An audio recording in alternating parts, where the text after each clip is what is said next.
自從養雞以來，每次輸出養雞嘅視頻都有粉絲朋友問到小梅姨，你係唔係唔種大頭菜啦？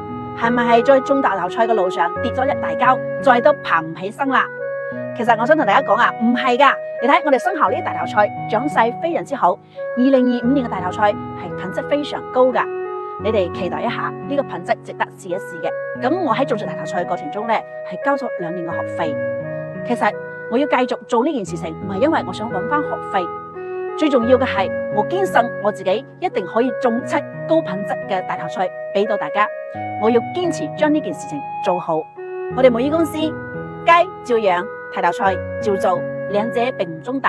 我深深咁知道，在種植養殖呢條路上一定會好艱辛，但係一定唔會孤獨，因為有好多支持我嘅粉絲朋友一直私信我，將佢哋種植養殖經驗傳授俾我，所以我非常之感激我嘅粉絲朋友對我一路以來嘅支持。你哋放心，我會繼續加油嘅。記得點讚關注哦。